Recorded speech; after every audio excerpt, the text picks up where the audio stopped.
All right, let's jump right into this explainer with one of the most massive questions facing us right now. What actually happens when you try to step up and regulate a multi-trillion-dollar industry, especially one that's evolving faster than literally almost any other technology in human history? Well, if you're New York Assemblyman Alex Bors, you find out the hard way. The answer is, honestly, pretty brutal. You get hit with these intense, multi-million-dollar attack ads funded by some of the tech industry's absolute heaviest hitters. A super PAC called Leading the Future aggressively targeted him, claiming he built the tech powering ICE deportations. Now you gotta wonder, why would a tech-funded super PAC care enough about a state assemblyman to spend millions trying to wreck his career? In today's explainer, we're going to unpack exactly that. We're looking closely at the RAISE Act and exploring how the historic battle lines of organized labor are actively being redrawn today to hold artificial intelligence accountable to the public. So Part 1. Lessons from the Picket line. To really get why Assemblyman Bordes is tackling AI this way, you got to look at his roots. His strategy is deeply tied to his early experiences with the labor movement. I mean, at just 8 years old, he was already walking a picket line alongside his dad during a Disney labor lockout. Then, in college at Cornell, he put those lessons to the test, leading a campaign against Nike sweatshops that actually forced the company to compensate workers in Honduras.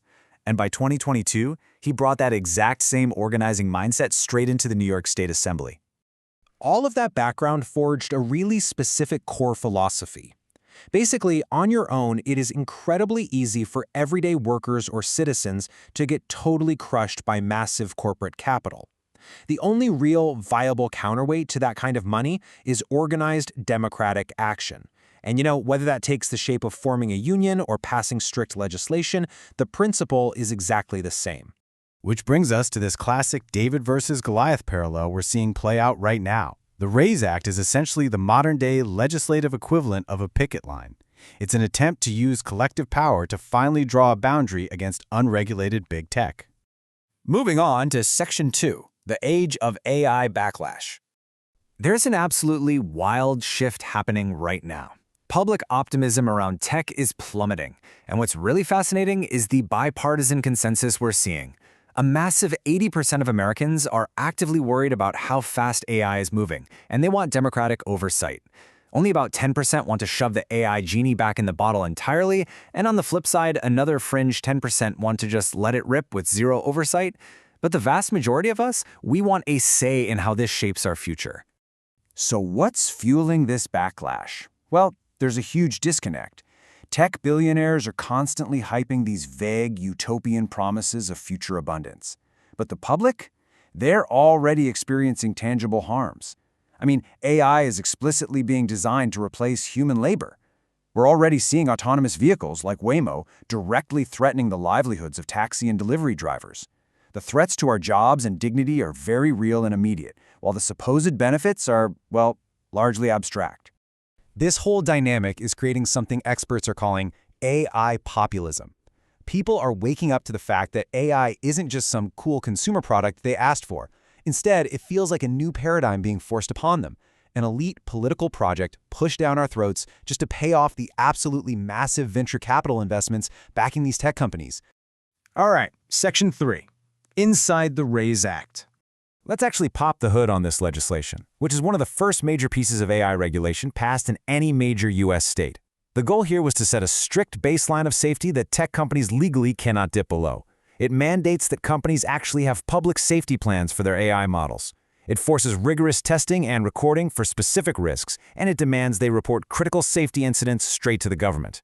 It's all about holding them accountable to us, the public, so they can't just cut corners to beat out their competitors. But here's the kicker. You have to look at what got left on the cutting room floor due to immense industry pressure. Originally, this bill would have halted the release of models that outright failed their own safety tests. It also included mandatory third-party audits to verify their safety claims.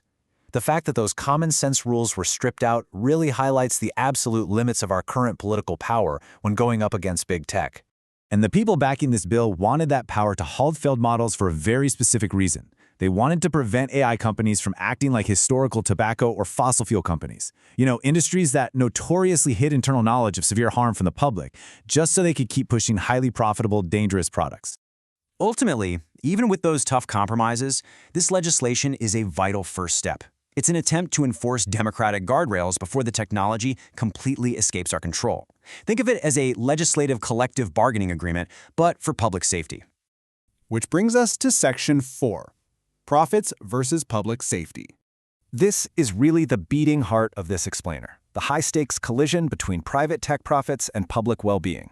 Boris argues that if AI is going to train on our collective public data and then turn around and threaten our collective jobs, the public absolutely has to share in the financial upside. His broader framework is fascinating. It includes ideas like an AI dividend, where the government takes warrants in highly successful AI companies. He's talking about restructuring tax codes to charge for AI usage while giving a discount for human labor. He's looking at universal basic income, real job retraining, and even forcing these power-hungry new data centers to fund green upgrades to our public energy grid. It forces us to ask a really heavy question, right? How do we handle this massive transition? If an AI replaces a truck driver, that person loses not just their paycheck, but often their sense of purpose and dignity. Will full automation actually lead to shared societal abundance? Or are we just going to watch a few private corporations hoard all the wealth while everyday workers get left behind? We can literally see this massive gap widening in real time. On one side, you've got private AI ambitions pushing for unregulated speed, the total replacement of human labor, and vast private wealth. And on the other side, you have public safety needs crying out for democratic oversight, clear worker transition plans, and transparent safety models. And finally, Section 5, Big Tech Fights Back. Let's look at exactly how the titans of the AI industry are reacting to the RASC Act and the mere prospect of being governed. Over $2.5 million.